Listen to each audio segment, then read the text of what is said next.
COVID-19 is a dangerous, all-encompassing, downright awful virus that is wreaking havoc on our country. But one thing COVID-19 is not is sentient.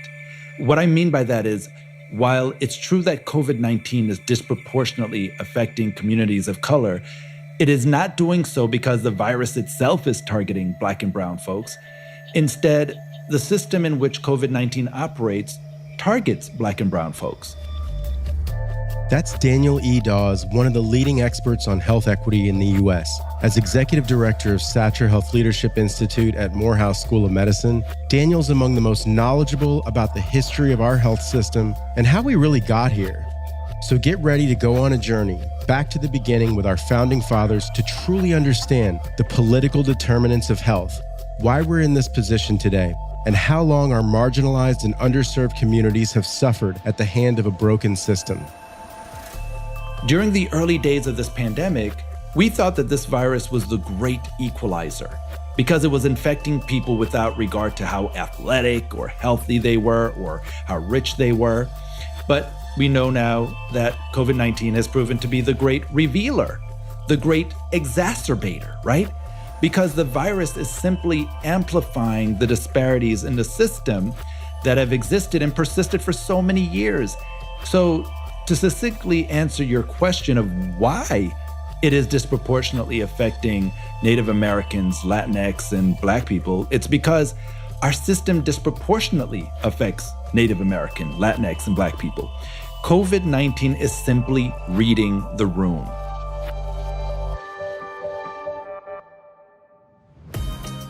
I'm Justin Beck, founder and CEO of Contakt World. I'm here with my co-hosts Catherine Delson and Deepti Pava.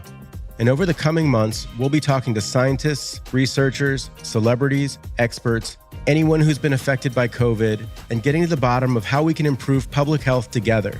We may not have all the answers, but you deserve to understand what goes on in your neighborhood and the decisions that will affect you and your family's health. Hi, everybody. I'd like to welcome our listeners back to Contakt World. Now that the vaccines are being rolled out and the first patients are receiving them, it's critical for people to understand the importance of this progress and the misinformation they may be hearing or reading. So I urge our listeners to check out episode 1 and the conversation we had with Dr. Peter Hotez, world-renowned vaccine expert. Today, and for the next 2 episodes, Catherine, Deepti, and I are going to talk about something that's really important. We're going to focus on healthcare and the inequities of our healthcare system. We hear so much about the social determinants of health, but one of the things that escapes most of the media are the political determinants of health and how our system is broken, and it's been that way for a long time. We spend more money on healthcare in the United States than really any other developed nation, but we have the worst healthcare ratings of anyone. So it's really interesting to see the underlying causes of those, which often tracks back to politics. You know, Justin, one of the memos from Vice President-elect Kamala Harris, written in April when she was still a senator, where she says that, they need to prioritize addressing the racial health inequities during COVID-19. But what she wrote was, these numbers are staggering, sobering, but unsurprising, which means that they reflect long-standing inequities in our healthcare system. COVID-19 has just amplified old problems which require a new radical approach to solving these issues for health inequities, as well as it's just exposed the fragility of these systems. I think one of the key things is the hope and the potential that there is for us to make changes to the systems. Yes, there are inequities. Yes, there are disparities. But with the new administration and everything else that is happening, with people being more aware of what's going on out there, that level of awareness is positioning us to make the changes, the radical changes that are needed to better position our public health systems and help people and make sure that they are okay. I really like what you said about hope, because we take all of the strides we've made in healthcare for granted. It is scary to think that Obamacare has actually been in front of the Supreme Court, and at least we've had some early wins there. But we're living right now in a movement where things are getting better. And to your point, the new administration has clearly made a dedication to changing and building upon the political determinants of health. So, Deepti, you had the opportunity to speak with the daughter of a healthcare worker who lost her life to COVID-19. We're actually going to dedicate an entire episode to the conversation that you had because it's just so important. What did you learn from that conversation with Fiona Tulip? Yeah, Justin, I spoke with Fiona Tulip. She's a hero, in my opinion. She's actually turning her grief into action. During my conversation with her, all I heard her say was an urge, a plea to people to take this disease more seriously, to save themselves and them and their family and their loved ones. You know, those are the stories that put us on better path to really help to equalize the system to the extent that we can. Guys, it's always great discussing the issues with you, and we're about to hear from Daniel Dawes.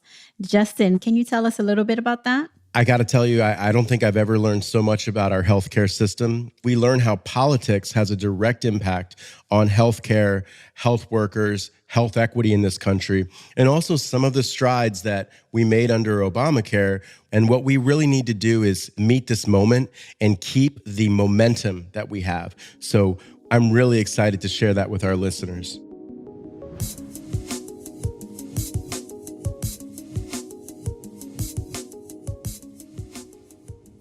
I can count on one hand, Daniel, the people in the world that really, truly inspire me. Who inspired you to dedicate your life, or what inspired you to health equity? Well, my journey to improve the health of all communities, to eliminate health disparities, and to advance health equity and reform our health system really began with a series of personal experiences that I had with our health system. It was in witnessing my father's struggle to attain health care owing to his pre-existing conditions, right?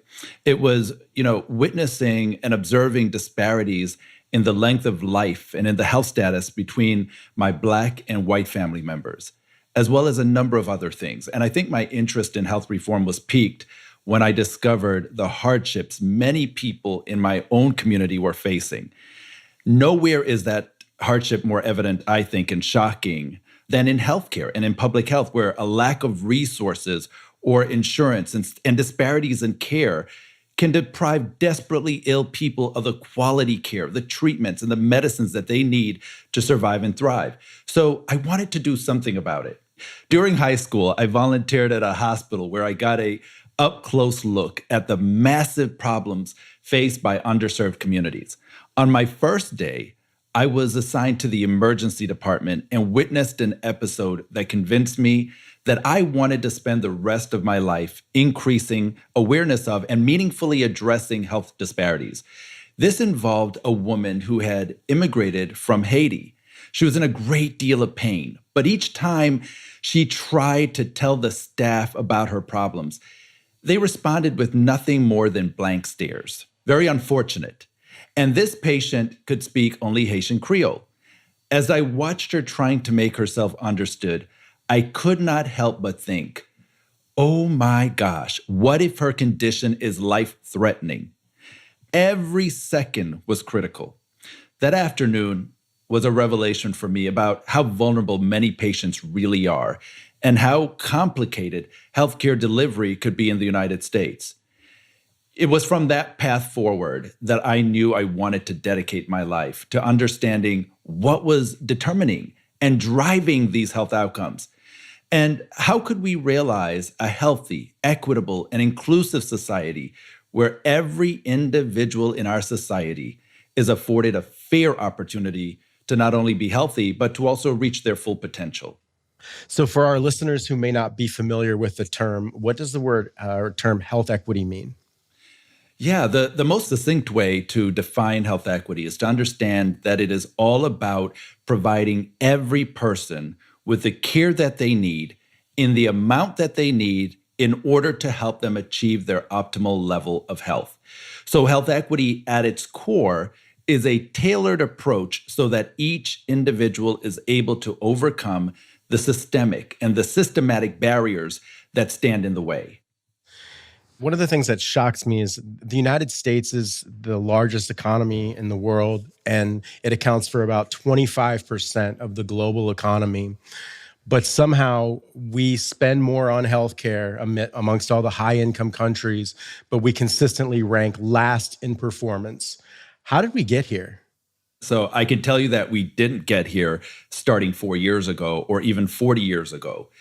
For too long, many racial and ethnic minorities, people with disabilities, and lower socioeconomic status individuals have found themselves in a precarious situation. Their health, their lives have literally been hanging in the balance, right, over centuries. And many of them have been falling through the cracks of our health system, our education system, human services system, behavioral health system, you name it, right? They struggle to live in a society that has erected barrier after barrier to weaken their bodies and hasten their deaths. We've seen this for over 400 years in America. These groups have experienced health inequities throughout the life course, from womb to tomb. But they've struggled also to gain access to quality health services. So to get to your question, to understand why the U.S. healthcare system specifically is the way it is, you really have to go back over 150 years ago and look at the early days of healthcare in the U.S., up and to the present times. So if you would permit me, I'd like to take maybe a couple minutes to walk us through that history. Is that okay? Absolutely. Please do. So we know that, for almost 230 years, there were a group of abolitionists, mental health reformers, advocates for homeless populations, and others who had labored assiduously to get our policymakers to implement policies that would drive health equity. They pleaded with our newly formed government, begging them to really advance and implement, right, policies that would drive that needle of health equity forward. Well, the abolitionists decided at that point to approach Benjamin Franklin. They said, Benjamin, would you please use your influence and your power, your privilege, to help us advance this cause, this agenda? And although Benjamin Franklin had been a lifelong slave owner, he decided that, slavery, that these inequities in our society were horrible, they were awful. And so he says, yes, I will help you craft this petition and I'll sign it and let's send it to Congress. And in this petition, they argued for not only abolishing slavery, but to provide medical care to these individuals, to stop the separation of children from their mothers, from the breakup of these enslaved families. They begged them to provide educational opportunities and meaningful and true employment opportunities.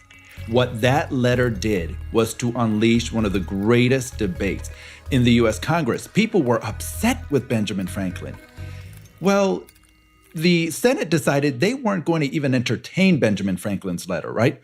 But the House said they could not ignore it. And so, bullet by bullet, they made an argument for why they couldn't stop the separation of these children from their mothers and the breakup of these enslaved families, why they couldn't provide medical care and education and employment opportunities, et cetera. Basically making an argument that the people are in the states and the states are closest to the people. So the states, therefore, should be the ones basically providing this medical care and providing the educational opportunities. It's not the role of the federal government. We are not authorized by the Constitution to provide for the general welfare of our citizens, which we know is not true. We see how quickly that argument's pushed aside, right, in moments of crises.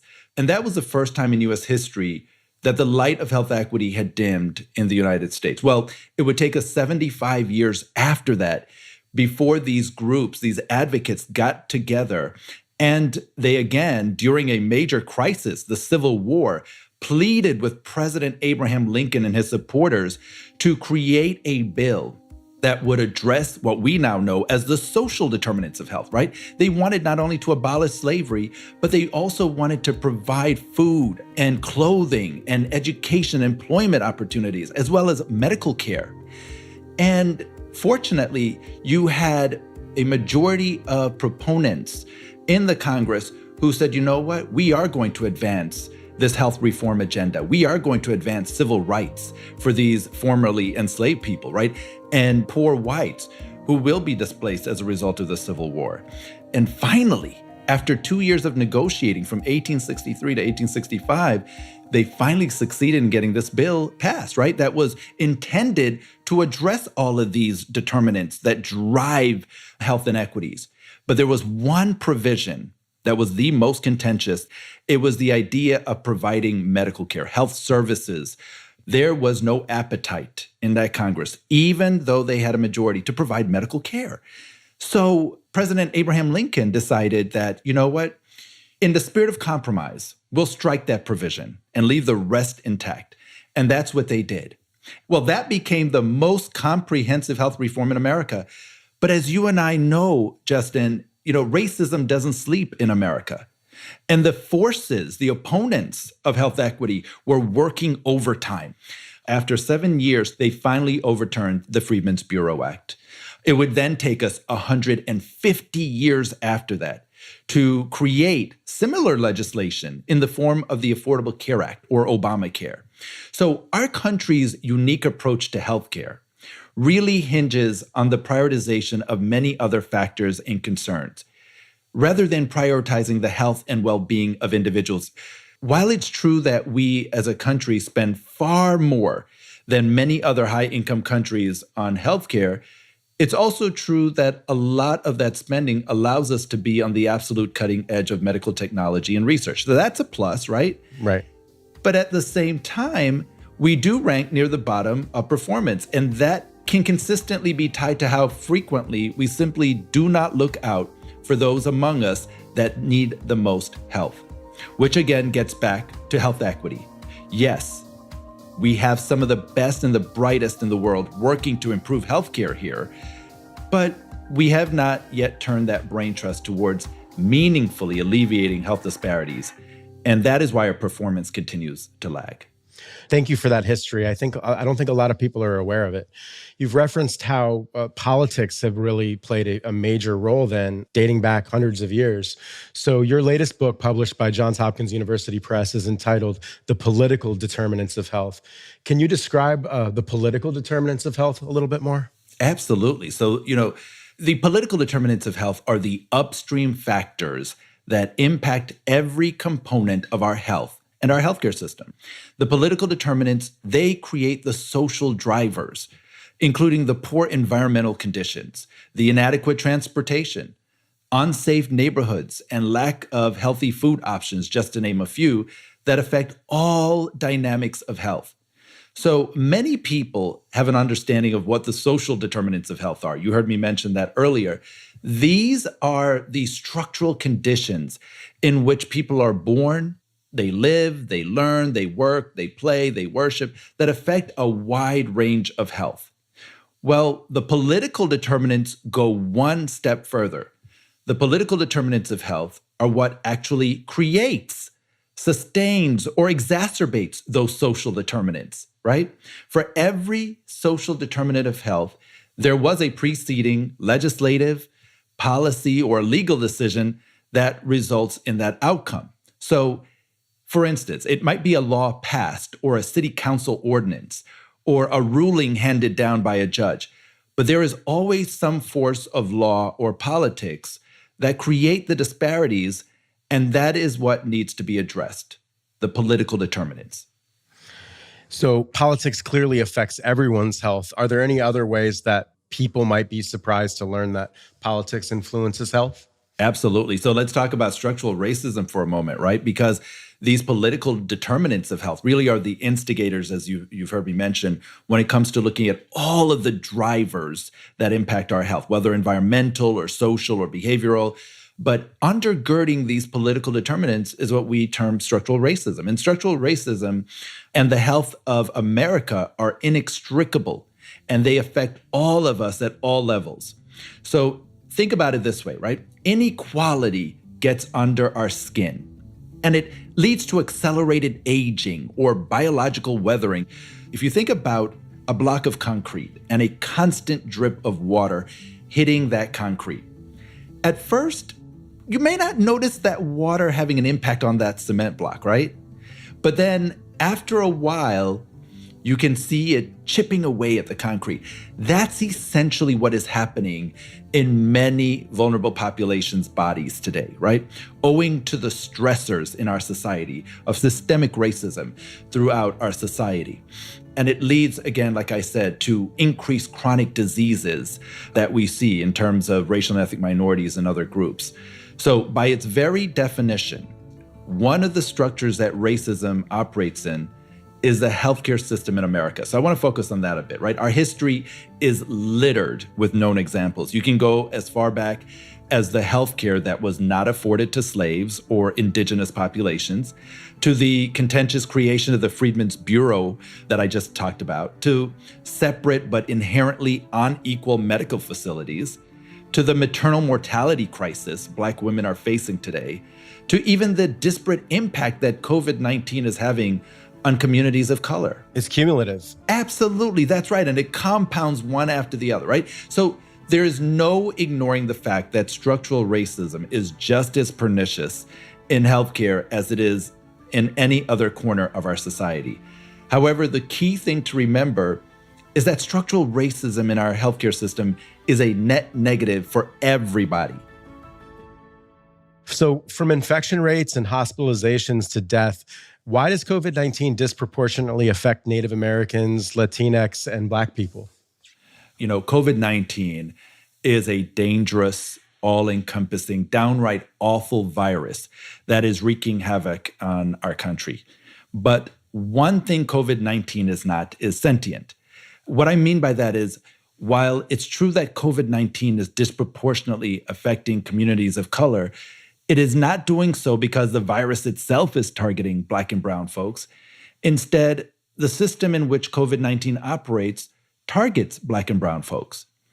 During the early days of this pandemic, we thought that this virus was the great equalizer because it was infecting people without regard to how athletic or healthy they were or how rich they were. But we know now that COVID-19 has proven to be the great revealer, because the virus is simply amplifying the disparities in the system that have existed and persisted for so many years, to the detriment of so many minority populations. So to succinctly answer your question of why it is disproportionately affecting Native Americans, Latinx, and Black people, it's because our system disproportionately affects Native American, Latinx, and Black people. COVID-19 is simply reading the room. So let's talk a little bit more about Affordable Care Act. In your book, 150 Years of Obamacare, which you artfully describe the history of our country around healthcare, you explain how the Affordable Care Act is much more comprehensive than most people realize. What are the most overlooked benefits of the Affordable Care Act? The ACA is the most comprehensive and inclusive health law, employing an equity lens, which took us 150 years to realize in America. So this is an incredible legislative feat. It is a landmark law. To your point about what are some of those benefits, right, that are often overlooked, there were so many health insurance reforms and protections that were included in this bill. Many anti-discrimination protections, essential benefits, of course, that were included for women, for people with disabilities, for veterans, people of color, and LGBTQ plus individuals. And some of these include the first ever protection that allows individuals the ability to go to a court of law and sue to protect their rights. First ever health law that allows that right. Medicaid doesn't include that, Medicare, Social Security, none of those other health laws in the past include that private right of action. There are other provisions too that I think are really critical. For the first time ever in US history, the law includes a mandate that employers, that health insurance companies, if they are offering a health insurance plan, a qualified health plan, they have to include mental and behavioral health coverage. That, again, is a huge feat, especially for people who have struggled with mental illnesses or substance use disorders in America. Then there was another provision for people with disabilities where we included habilitative and rehabilitative coverage as part of 10 essential health benefits that you must get if you purchase a health insurance plan from the marketplace. And then for women, we know that women were treated as a pre-existing condition if they were of reproductive age. So the law, forbids, of course, discrimination based on their sex. They can't be charged twice as much as a man like they could pre-Obamacare. That is no longer allowed. And also, if they have been the victims of domestic abuse, let's say they were raped, insurance companies at that time would rescind coverage to many women because now they believed that the provision of health services was going to increase astronomically, right? They're going to need more psychological therapy sessions. They're going to need more physical services and so forth. So they would discriminate and find any pretextual reason to drop their coverage. That is not allowed. And then another thing that is a really major win for us in the health equity movement was providing maternity coverage. 90%, that's 90% of women who thought that they had maternity coverage realized that they didn't have that coverage once they had gotten pregnant and they needed to use those benefits. And they were discriminated. So now maternity coverage is an essential benefit in the Affordable Care Act. That's another major deal. You know, after we've gone so long with these healthcare disparities in our country, how do we protect the strides that we've made under Obamacare and the health equity movement with a conservative majority in the Supreme Court? If the Supreme Court overturned, part or all of the ACA, the Biden administration would have a number of options. So, it would be a complicated process, but with the leadership of a president and vice president that have spent so many years in the Senate, coupled with the fact that the president-elect played a pivotal role in shepherding the ACA through Congress the first time, I'm fairly confident that he would, and he could make certain that in the event of such a disastrous ruling, the country would remain protected. Now, the Biden administration will be hitting the rewind button on many of the health policies from the Trump administration especially. They'll also be working assiduously to unwind many of the Trump policies around reproductive health, drug pricing, health disparities, and health equity, right? Whereas the Trump administration primarily leveraged regulatory actions and executive orders to undermine key health policies and programs, you can expect the Biden administration to employ a very similar strategy. And this actually would be the first presidential administration in U.S. history that has committed to a very robust health equity agenda in all of its policy priorities.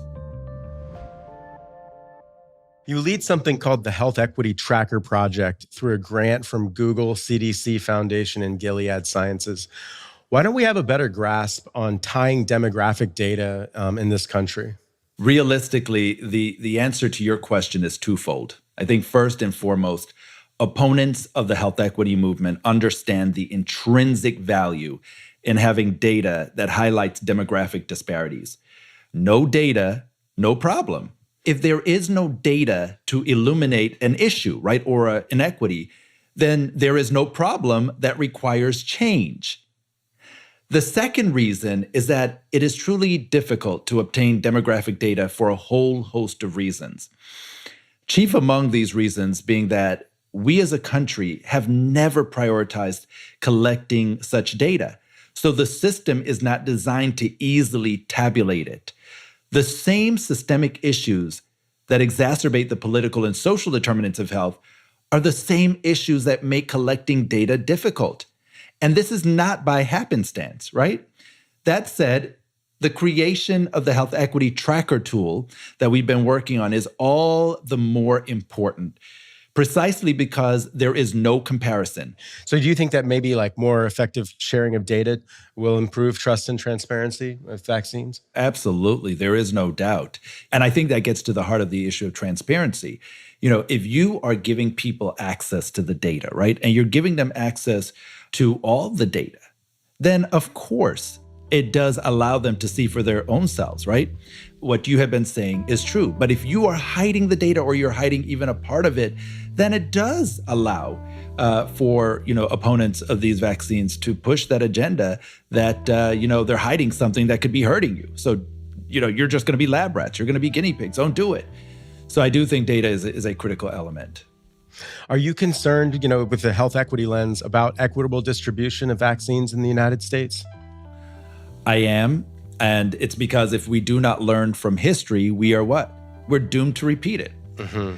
A review of studies in this country have shown us that in many instances, racial and ethnic minorities, people with disabilities, and other marginalized groups have been the most disproportionately impacted by pandemics. It's always the same group who are on the downside of advantage and opportunity that fear the worst. But during this pandemic, I've been heartened by the increased attention that we've seen and the efforts to ensure a more equitable distribution of COVID-19 vaccines. And I think the incoming Biden administration will take the necessary steps to have a thoughtful approach to this issue. With that said, again, referencing those pesky political determinants of health, it will be incumbent upon all of us to continue to push for an equitable distribution of vaccines. Yeah, because one thing is having finally a federally coordinated response, and it's another to have that localized somehow in a way that is not convoluted by politics. So going forward, not just with COVID-19, how do we encourage or, increase minority participation in clinical trials generally? Increasing minority participation in clinical trials starts at the top. You have to increase the diversity of the researchers performing and setting up the trials. I think you have to increase the diversity of the companies that are facilitating the trials, right? And then you have to increase the diversity of the medical and health professionals who are advocating for such.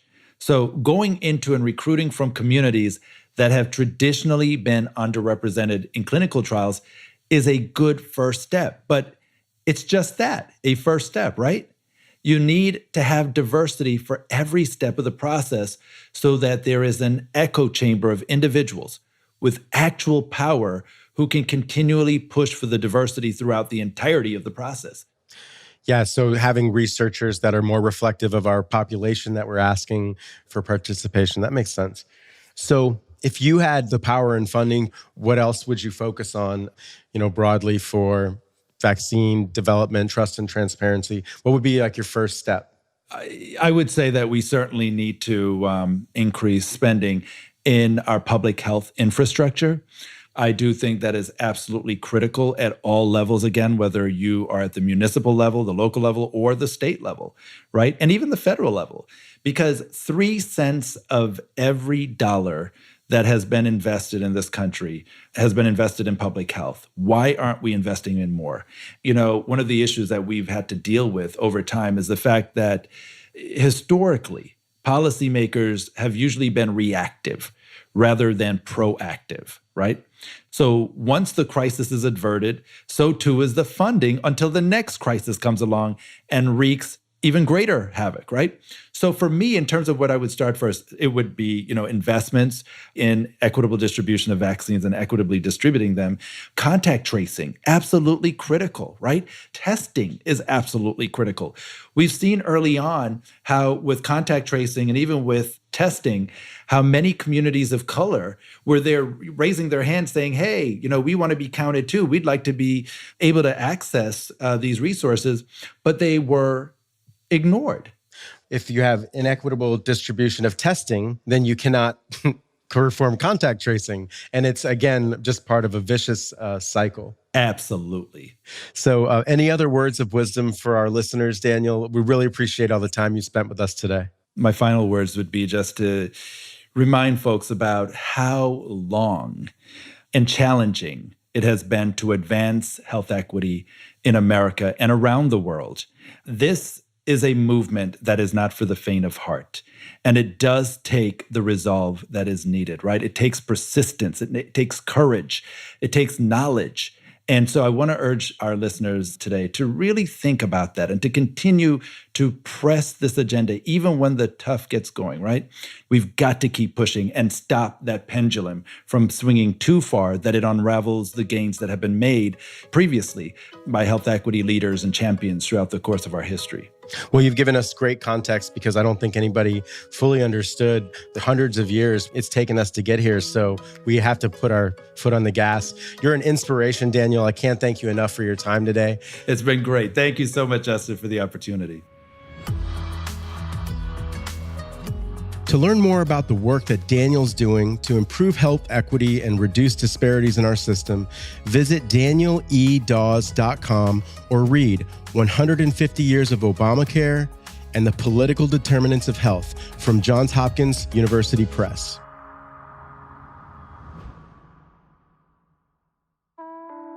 On the next episode, Deepti had the opportunity to speak with Fiona Tulip, a grieving daughter who bravely and heroically shares the story of how her mother, Isabel Papademitru, a healthcare worker from Texas, lost her life unnecessarily to COVID-19. It feels like the leadership is letting my people die, Hispanics, the Latinx community, people of color. It feels like they're just throwing them to the wayside and saying, good luck. I mean, there's been a real failure among people of color, and it's speaking to deeper divisions that we have and to structural inequalities in this country. And unfortunately, the Hispanic community, they are on the front line. They work in jobs that increase their risk of contracting the virus. They are the ones who are caring for their elderly and living with them.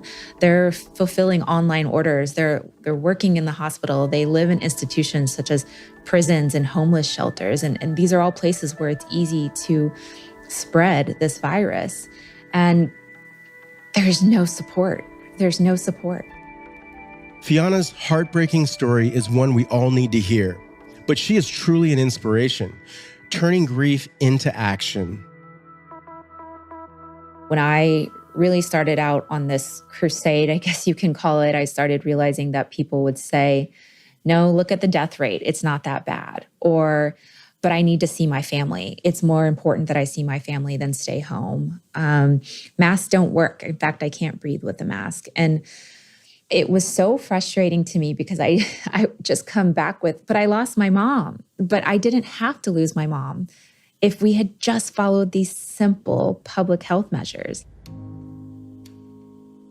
So I want people to know that this crisis, the one where my family must stay apart to do our part, even when we most want to be together, it's more than just death rates and a death count. It's a human life. It's a person who has passions. It's a person who has children or grandchildren. And it's a person who didn't want to die this way. And it's a person who didn't want to die alone in a hospital. I want people to know that and to think about that. Okay, I want you, dear listener, to take the following very seriously to avoid a lifetime of potential regret. Think about the family and friends you love and care for just a moment. Now, consider the actions you take and the company you keep this holiday season. Is it worth maintaining your family traditions and gathering this year when it could mean some of you may not be around next year to enjoy another holiday? That any one of your family or friends could literally suffer in complete isolation on a ventilator to start 2021. That is, if they are even lucky enough to be offered one in our overextended healthcare system. If you had a choice between getting together for the holidays at the expense of losing one of your loved ones or electing not to gather this year, even though it hurts, which would you choose? Well, guess what? You do have a choice. Do you truly think for a virus that transmits asymptomatically that you can control all the variables, whether it's 3, 4, or even 5 or more of your family and friends from different households? The entire country should have access to quality vaccines before next holiday season. Let's make sacrifices together. I know it's hard. We owe it to each other, and we owe it to our public health agencies and our frontline health workers. I don't care what your political persuasion might be, and neither does this virus. Let's just get through this holiday season together, please, without gathering from other households. Make sure you join us for the next episode of Contakt World. I'm Justin Beck, and I'll see you next time. Listen to Contakt World, the podcast, on the iHeartRadio app or wherever you get your podcasts.